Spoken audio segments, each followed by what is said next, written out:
Meus amados irmãos, graça e paz, bom dia. Nós louvamos a Deus por mais um dia do Senhor, mais um dia dedicado ao Senhor. E nesse dia nós teremos a nossa transmissão mais cedo e nós teremos como igreja presbiteriana um dia dedicado à oração, ao jejum, começando às 9 horas. E você que está em casa ou até mesmo fora de Gameleira, mesmo que talvez não esteja preparado para o jejum, já tenha tomado seu café, mas você pode nos acompanhar no dia de hoje, nesse momento de oração. A nossa oração no dia de hoje será pela igreja, será pelo contexto em que nós estamos vivendo como igreja, como país, diante dessa pandemia, também muito forte aqui na região de Irecê, existente também no município de João Dourado, e nós reservamos esse dia. Mas antes, eu gostaria de convidar a você, durante essa reflexão, estar com sua Bíblia em mãos. Nós vamos meditar no livro de Joel, e eu quero te convidar, nós vamos ler inicialmente o capítulo 2, versos 16, 17, mas eu quero te convidar a você estar com suas Bíblias, com sua Bíblia aberta aí do seu lar, nos acompanhando este texto e essa reflexão. Mas antes disso, nós vamos orar, colocando as nossas vidas nas mãos do Senhor, essa reflexão, esse dia, a igreja do Senhor Jesus Cristo. Ó Deus, muito obrigado por essa manhã, muito obrigado a Deus por esse dia, muito obrigado pela graça, pela bondade do Senhor para conosco, muito obrigado pela tua igreja, Senhor, muito obrigado por essa instituição que pode e tem acesso através de Cristo Jesus, pela intercessão do teu Santo Espírito, ó Deus, ao teu trono da graça.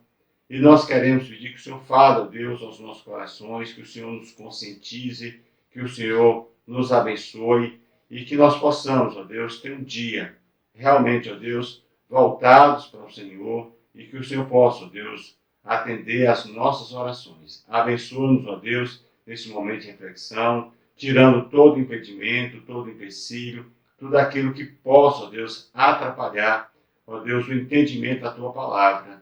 Em nome e para a glória de Jesus. Amém. Sim. Joel, capítulo 2, versos 16 e 17, nos diz assim: Congregai o povo, santificai a congregação, ajuntai os anciãos, reuni os filhinhos e os que mamam. Saia o noivo da sua recâmara e a noiva do seu aposento. Chorem os sacerdotes e ministros do Senhor entre o pórtico e o altar, e orem. Poupa o teu povo, ó Senhor, e não entregues a tua herança ao opróbrio, para que as nações façam escárnio dela. Porque hão de dizer entre os povos, onde está o seu Deus? Nós imaginamos que estamos vivendo um dia singular, um momento, um contexto único na história, mas o que nós vamos ver é que o que nós vivemos, outras pessoas, outras gerações já passaram por situações parecidas e semelhantes. E a solução foi única: recorrer ao Senhor pela intervenção divina, para que esse Deus que trouxe a punição, para que ele possa trazer o alívio, para que ele possa trazer o refrigério. O livro de Joel, não existe uma data certa, existe uma data incerta do livro e do período. O próprio João Calvino não data, coloca como uma data específica, mas o que fica claro quando nós lemos o livro de Joel, é um livro que foi escrito num período de extrema crise, e dois grandes problemas nós encontramos aqui: uma seca uma seca extrema, capítulo 1, verso 4, e também uma praga ou uma repetitiva praga de gafanhoto. Mas há uma pergunta, talvez nos nossos dias, que foi uma pergunta também feita ali no contexto de Joel. No capítulo 1, verso 2, se você olhar, nós encontramos a seguinte pergunta: aconteceu isso em vossos dias? Há uma pergunta, um questionamento, se aquilo que estava acontecendo já havia acontecido em outros dias, e o que nós vamos ver que muitas coisas recorrentes e que aconteceram no contexto de Joel são coisas que estão acontecendo nos nossos dias. Se você olhar comigo, ainda no capítulo 1, o verso 5, nós encontramos as seguintes palavras: ébrios, despertai-vos e chorai, uivai, todos os que bebeis vinho, por causa do moço, porque está ele tirado da vossa boca. O que nós encontramos aqui é o cancelamento das farras. Há um apelo para que os alcoólatras pudessem despertar e chorar. Por quê? Por causa da ausência de vinho, das festas, de tudo aquilo que o vinho poderia proporcionar. Qual é o contexto nosso hoje? Os patrocinadores, os governantes, aqueles que patrocinavam, incentivavam as festas, hoje estão com decretos, estão colocando os policiais fiscalizando. Dentre todas as exigências, a exigência maior é para que não haja aglomeração associada à bebida. Mas, se nós olharmos o capítulo 1, versos 6 e 7, ainda nós vamos ver o seguinte: porque veio um povo como contra a minha terra, poderoso e inumerável, os seus dentes são dentes de leão, e ele tem os queixais de uma leoa, fez da minha vide uma assolação, destroçou a minha figueira, tirou a coroa tirou a casca que lançou por terra, os seus sarmentos se fizeram brancos. O que é que nós encontramos, em segundo lugar? A assolação na agricultura, além da seca, além dos gafanhotos, nós vemos aqui uma assolação. Recentemente, uma ovelha conversando comigo, falando da praga existente na região de Irecê, também na agricultura. A exemplo da própria pandemia do coronavírus, que há toda uma tentativa, e aí quando pensou que estava solucionando, aí vem uma variante, uma outra variante, e aí os agricultores vivem uma situação extremamente parecida quando nós vemos eles lutando. E se nós olharmos o verso 17 e 18 do primeiro capítulo, continua falando dessa assolação na agricultura. Mas no capítulo 1, o verso 8, nós ainda encontramos o seguinte: lamenta com a virgem que, pelo marido da sua mocidade, está cingida de pano de saco.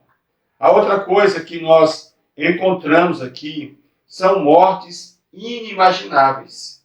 Aqui está falando de virgem, de uma mulher jovem, e antes mesmo da consolidação do seu casamento, essa mulher não estava mais com vestes da virgindade, não estava mais com vestes de alegria, numa expectativa de casamento, mas de luto.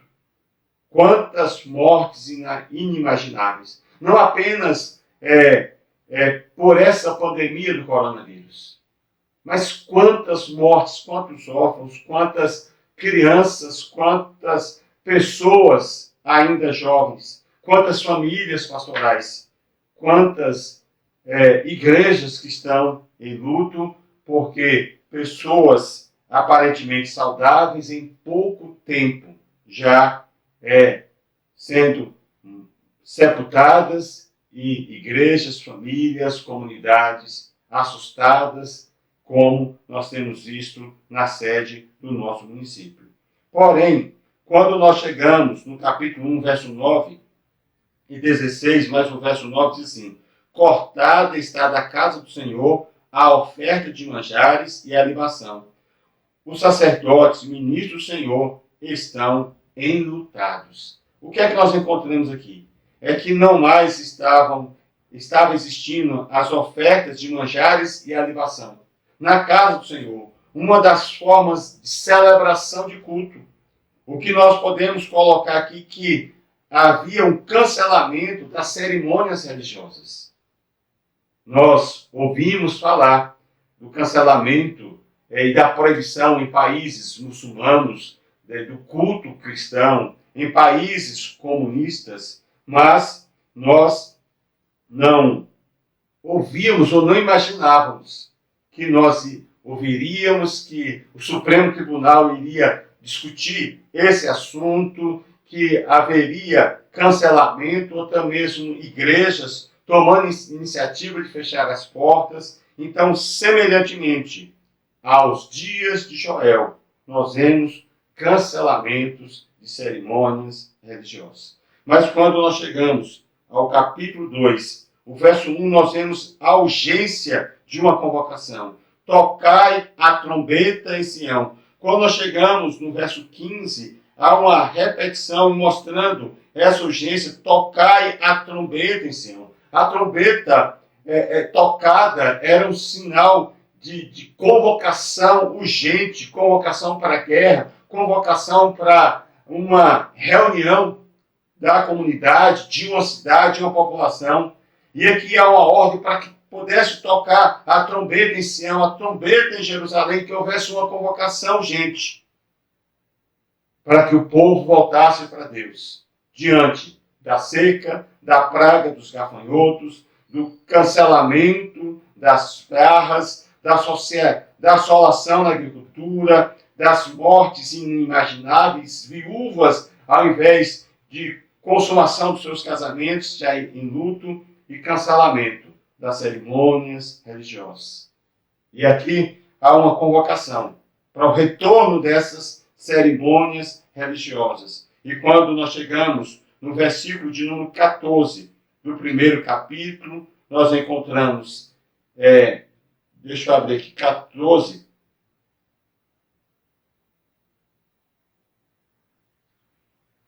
capítulo 1, verso 14, diz assim: promulgai um santo jejum, convocai uma assembleia solene.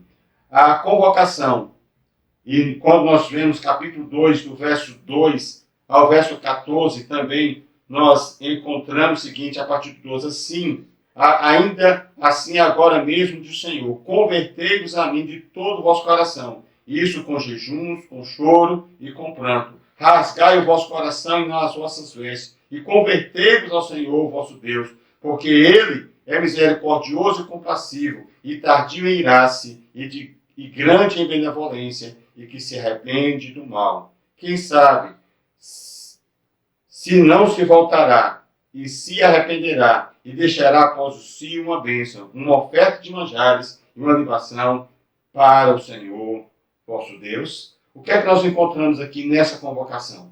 Primeiro, uma convocação para a conversão, que poderia ser traduzida para o retorno, um retorno ao Senhor. Mas não apenas para o retorno, mas para a oração e jejum.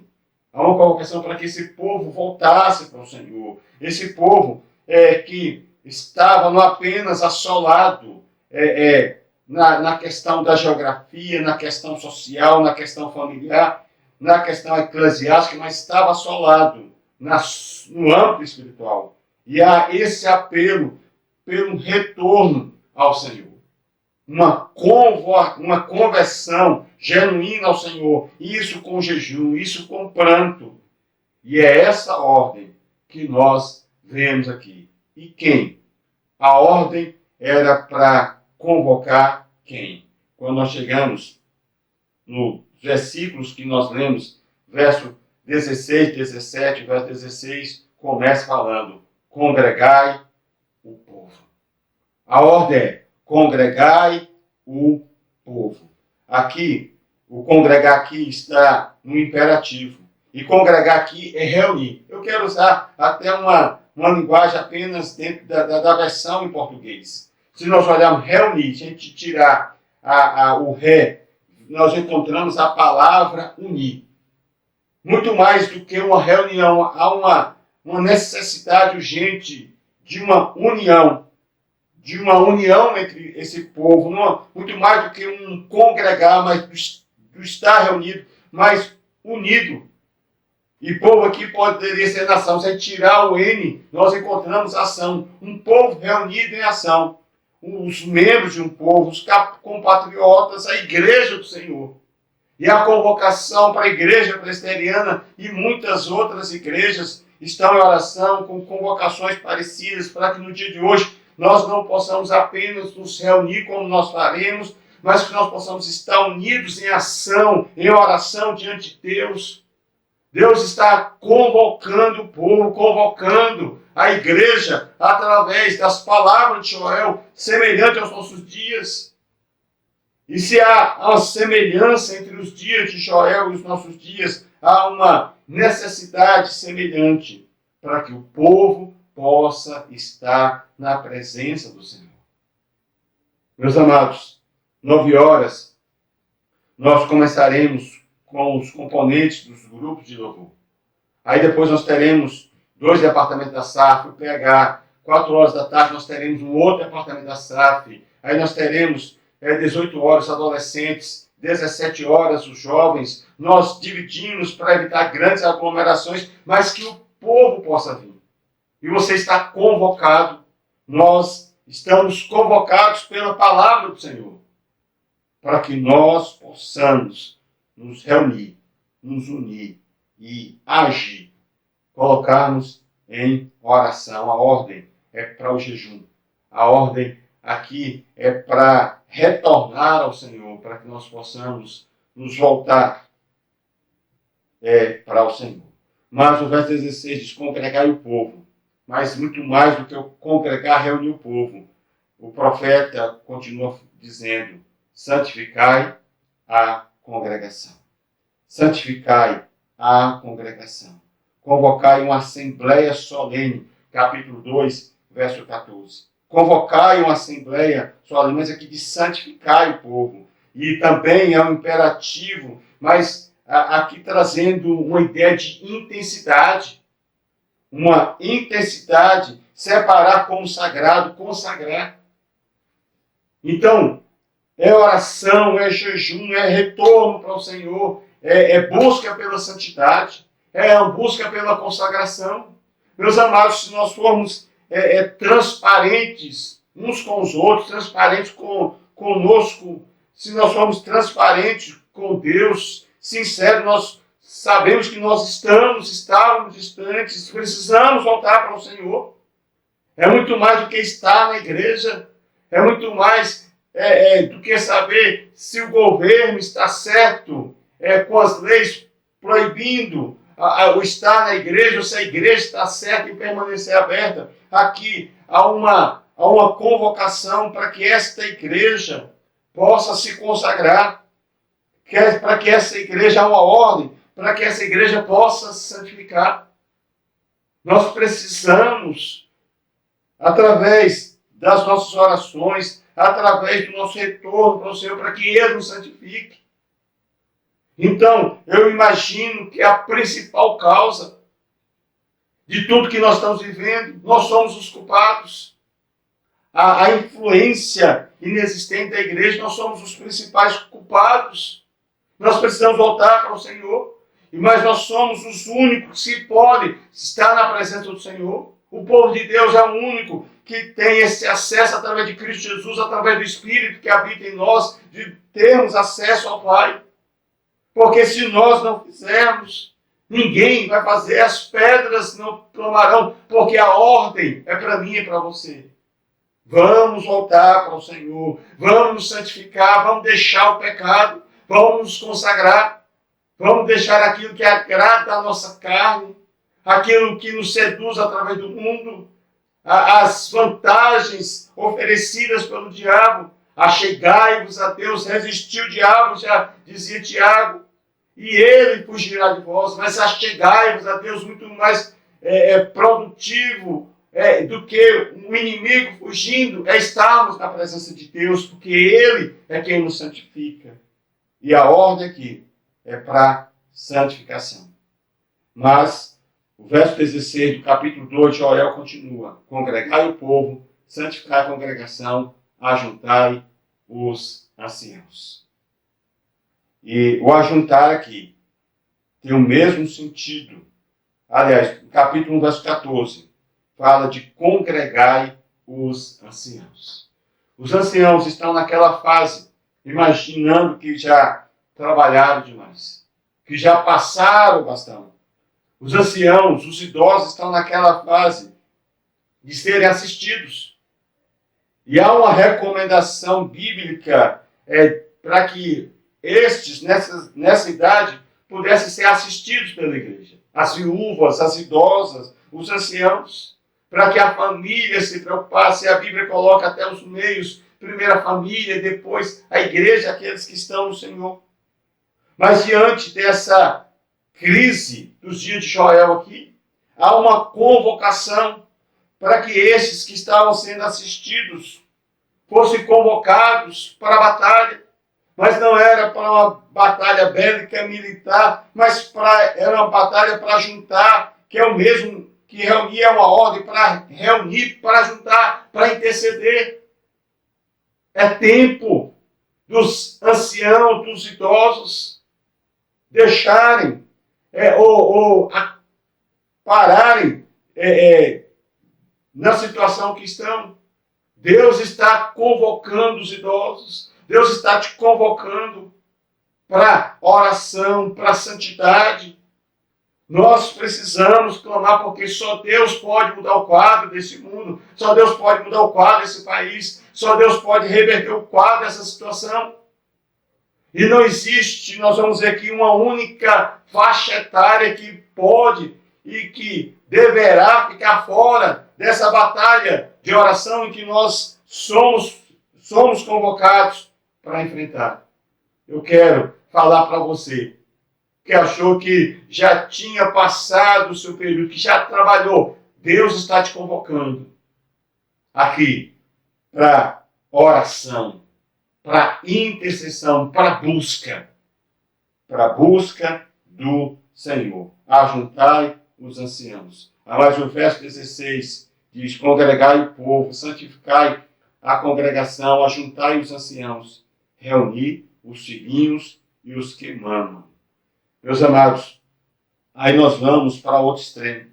Se há uma convocação dos idosos, mas há também uma mesma convocação aqui para as crianças, para os jovens, para os adolescentes, e congregar aqui também é o reunir, é o congregar, é o estar junto, e é uma ordem aqui. Há uma ordem para que os jovens, se os idosos precisam deixar o sossego, o descanso, a aposentadoria e voltar para a batalha da oração, há uma ordem aqui para que eles comecem a batalha da oração, para que deixem o lazer, para que deixem muitas vezes o celular, para que deixem essa vida de prazeres.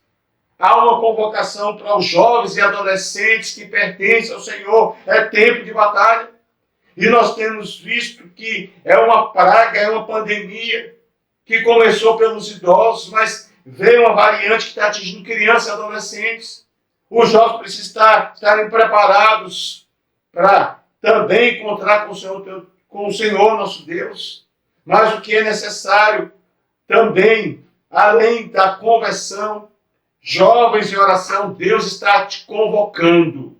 Você que é jovem, você que é criança, você que é adolescente, para estar na presença do Senhor. Há uma convocação do Senhor para que você volte para o Senhor, para que você comece a buscar a Deus, para que você comece a leitura da Bíblia, para que você comece a ter vida de oração, para que você comece a participar das orações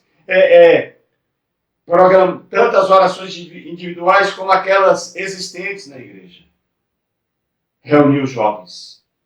E Deus está convocando, através de Joel, para que você que é jovem possa estar na presença do Senhor. Mas, o verso 16 diz: congregai o povo, santificai a congregação, ajuntai os anciãos, reuni os filhinhos, os que mamam, as crianças, os jovens e adolescentes. E aí mais continua: saia o noivo da sua recâmara e a noiva do seu aposento. Meus amados, o recém-casado, ele era liberado durante o ano do trabalho militar. E havia toda uma iniciativa, um incentivo, para que esses jovens pudessem, os recém-casados ou os noivos, dedicarem um ao outro. Mas a crise aqui era uma crise que fez com que os aposentados fossem convocados para a oração. Fez com que os jovens, crianças e adolescentes fossem convocados a começar uma vida de oração. Mas também são convocados aqui os noivos. E há uma ordem: saia, vim para fora. Devia quebrar a regra, ou todas as regras impostas. Era momento de deixar tudo aquilo que pudesse atrapalhar. Então, e o que era algo sagrado era esse ano de autoconhecimento e conhecimento uns aos outros, mas a crise fez com que os noivos fossem convocados para a vida de oração. Mas que mais? E os ministros? E a liderança? O que é que nós encontramos? O verso 17 diz: chore os sacerdotes, ministro do Senhor, entre o pórtico e o altar e ore. Se nós voltarmos para o capítulo de número 1, nós vemos no verso de número 13 as seguintes palavras: cingi-vos de pano de saco e lamentai, sacerdotes, uivai, ministro do altar, vinde, ministro de meu Deus, passai a noite vestido de pano de saco, porque da casa do vosso Deus foi cortada a oferta de manjares e a libação. Se os anciãos, se os jovens, se os noivos foram convocados, o que falar da liderança? O que falar dos ministros? Há uma convocação, uma ordem de Deus aqui. E aqui agora é rasgar, é lamentar, é prantear, é passar a noite, é jejum. A liderança precisa estar na frente. Nós não podemos, como liderança, caminhar atrás da igreja, não porque nós somos melhores, mas nós somos convocados para comandar a igreja, para estar à frente. Se a igreja ora, não tem condições de presbíteros, pastores, diáconos viverem sem uma vida de oração. Há uma convocação, muito mais do que a oração aqui. Há uma convocação para que a liderança possa rasgar o coração muito mais do que as vestes, para que a liderança retorne para o Senhor nosso Deus. Há uma convocação para que comecemos a fazer vigílias. Há uma convocação, sim, para a liderança do Senhor. Se Deus colocou você como líder, não tem como a gente continuar fugindo das nossas responsabilidades. Não tem como. Nós já falamos isso aqui na igreja e temos o costume de falar. Se a liderança corre, a igreja caminha. Se a liderança caminha, a igreja senta. Se a liderança senta, a igreja deita. Se a liderança deita, a igreja dorme. Se a liderança dorme, a igreja morre. Que Deus tenha misericórdia de nós. Que Deus nos desperte. Que Deus tire todas as desculpas. Nós não fomos eleitos para mandar, nós somos eleitos para ser servos. Mas para sermos exemplos do rebanho. Para que o rebanho possa nos imitar. Para que o rebanho possa enxergar nós a liderança como homens de oração, como homens de vida na presença do Senhor, como homens de conhecimento da palavra, como homens santos, consagrados ao Senhor. E essa convocação é para mim e para você, para aqueles que foram chamados, que foram comissionados pelo Senhor. Mas qual oração? O verso 17 nos mostra qual foi a oração que foi feita aqui na parte B, que diz assim: e orem, poupa o teu povo, ó Senhor, e não entregues a tua herança ao opróbrio, para que as nações façam escárnio dele. Porque hão de dizer entre os povos, onde está o seu Deus? Coração. Primeira oração. Há uma ordem que se torna em clamor a súplica. Senhor, tenha piedade do teu povo. Poupa o teu povo, que poderia ser traduzido, tenha compaixão do teu povo. Olhe com compaixão pelo teu povo. O primeiro motivo da oração aqui de Joel é para que Deus tenha misericórdia do povo de Deus, é que Deus tenha misericórdia da igreja. Que Deus tenha misericórdia da igreja no momento que nós estamos vivendo. Para que Deus possa poupar o teu povo. A segunda coisa é para que Deus não entregue a igreja ao escárnio. E aqui opróbrio poderia ser traduzido por escárnio. Para que a igreja do Senhor não possa ser escarnecida. Para que esse questionamento, teu Deus, onde está, não possa ser feito. Mas que nós possamos mostrar Deus através das nossas vidas, através do nosso agir. Há uma convocação do Senhor para os idosos, para as crianças, para os jovens, para os adolescentes, para os noivos. Há uma convocação para os casados, mas há uma convocação para a liderança do Senhor. E a convocação é para o jejum.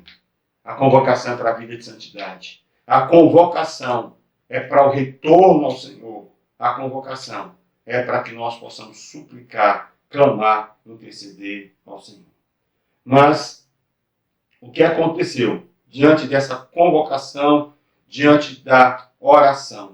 Nós queremos mostrar algumas coisas que aconteceram. A resposta de Deus. E a resposta de Deus nós encontramos no capítulo 2, verso 19. E respondendo lhe disse. Deus é o Deus que responde às orações. Quando aquele povo se inclinou para buscar a Deus em jejum, em oração, em súplica, quando os idosos, as crianças, os jovens, os adolescentes, quando a igreja ali do período de Joel se inclinou para buscar ao Senhor, o verso 19 nos diz que Deus respondeu.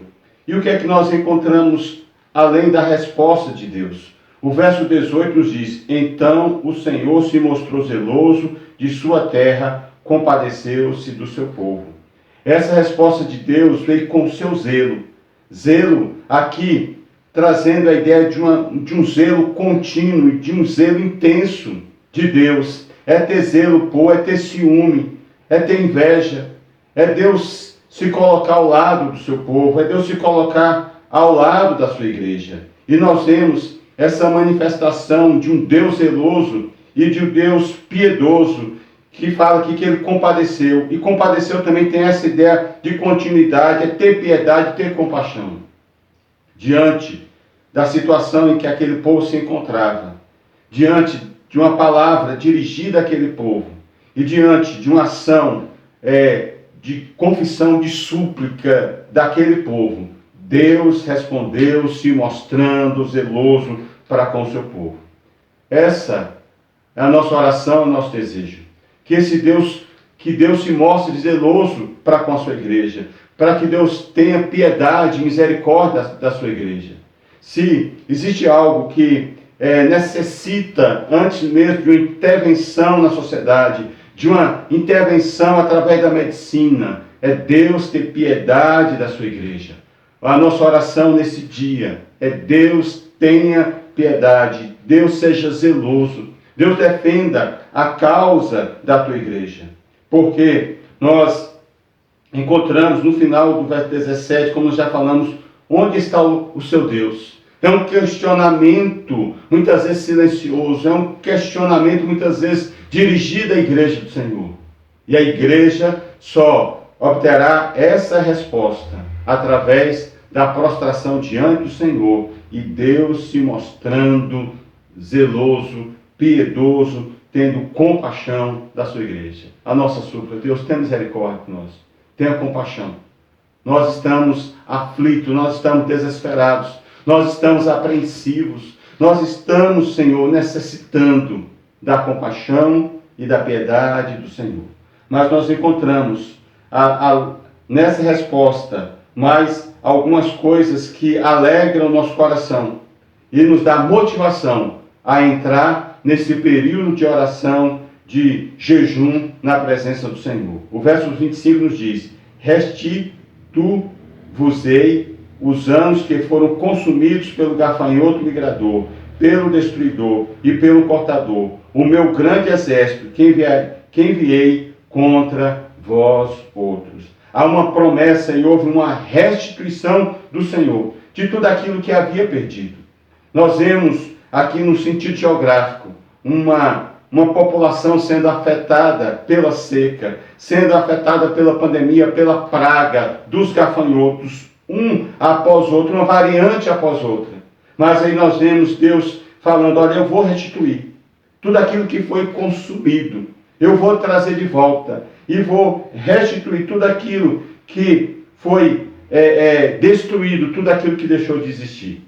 Nós vivemos um período e clamamos pela restituição do Senhor. Quantas coisas que fazia parte da nossa rotina no âmbito eclesiástico, quantas coisas que faziam parte com relação à visitação, com relação à comunhão, o estar junto, o congregar, o abraçar, o estar solidário uns para com os outros. E nós perdemos tanta coisa. Hoje nós não podemos mais entoar cânticos de confraternização. Nós não podemos mais nos abraçar. E nós clamamos a esse Deus que Ele possa restituir. E que nós possamos viver dias como nós vivíamos no passado. Mas dias melhores do que no passado. Que nós possamos ter uma igreja diferente de uma igreja até a pandemia. Uma igreja mais em comunhão, uma igreja mais perdoadora, uma igreja mais contrita, uma igreja mais avivada, uma igreja mais santificada.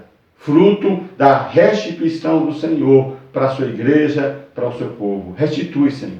Esse é o nosso desejo, essa é a nossa oração, esse é o apelo que nós fazemos. Não apenas como igreja presbiteriana gameleira, mas eu creio que é apelo de todos os fiéis do Senhor na face da terra. A restituição. Muito mais do que um decreto de fechar, ou talvez um pedido, uma súplica de permanecer aberto. É para que Deus traga a restituição e que nós possamos voltar a congregar dentro daquilo que a palavra de Deus estabelece. Mas nós encontramos algo relacionado à resposta de Deus. O capítulo 2, o verso 17 diz: saberei que estou no meio de Israel, e que eu sou o Senhor vosso Deus, e não há outro, e o meu povo jamais será envergonhado. Enquanto o final do verso 17, nós encontramos o questionamento: o teu Deus onde está? Como resposta, nós vemos esse Deus agora se apresentando, dizendo: eu estou no meio de Israel. Onde é que está o seu Deus? Eu estou em todo lugar, mas eu estou presente, eu estou ativo em meio ao povo de Israel, em meio ao meu povo. E diz: eu sou o Senhor vosso Deus. E ele diz: e não há outro, e o meu povo jamais será envergonhado. Não apenas um Deus se mostrando zeloso e piedoso, um Deus restituindo aquilo que havia sido perdido. Mas nós encontramos aqui, de uma forma muito clara, Deus falando: eu estou no meio do meu povo.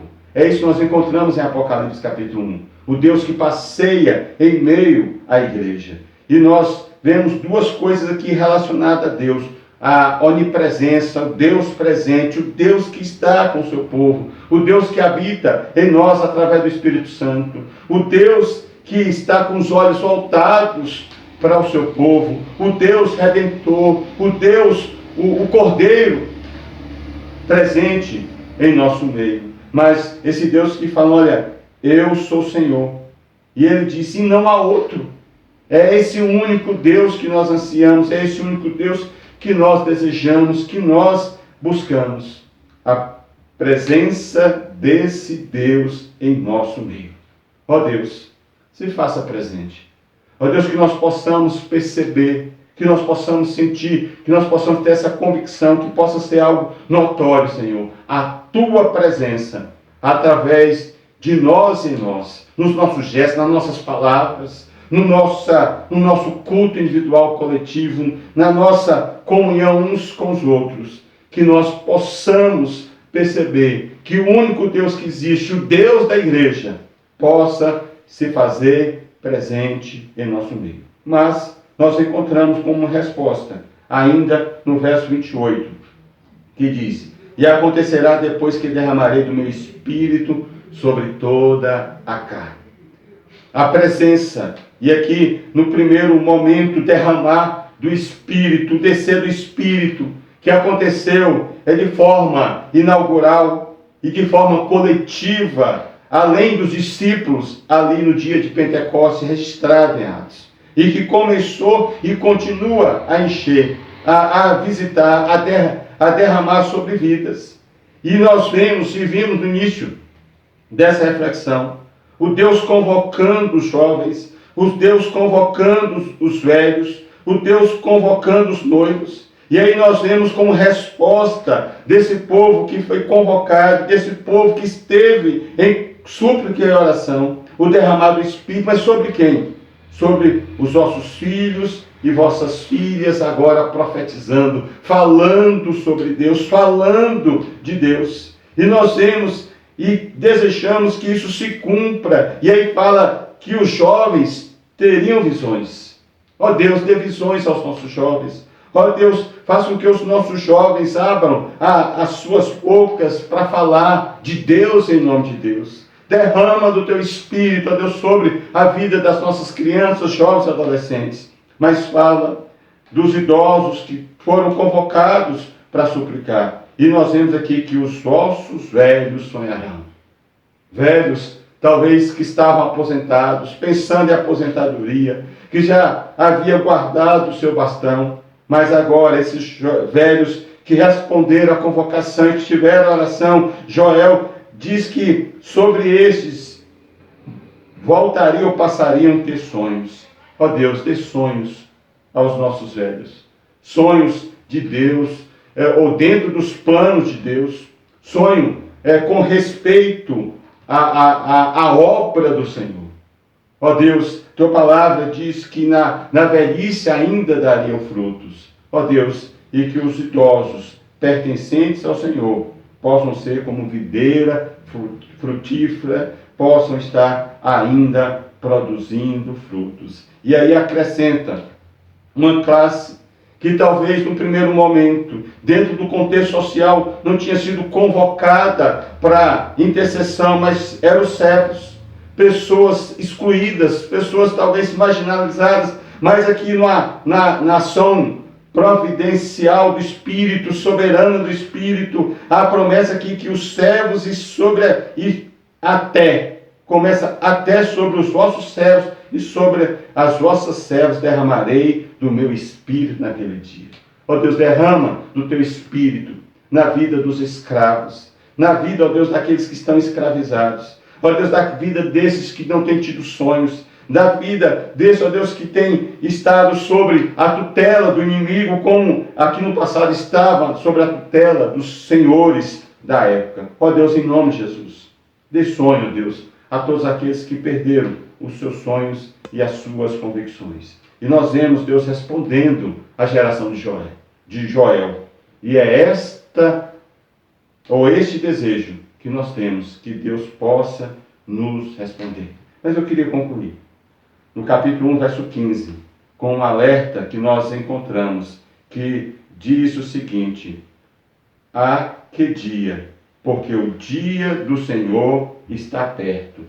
Porque o dia do Senhor está perto. E no capítulo 2, verso 1, nós encontramos: porque o dia do Senhor vem, já está próximo.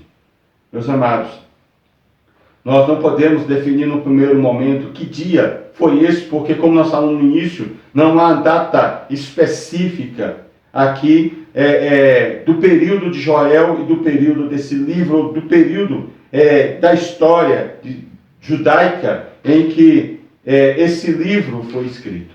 Mas houve um dia do Senhor para essa geração de Joel, ou a futura, as gerações posteriores a Joel, que foi a volta, ou a encarnação, a vinda de Jesus Cristo.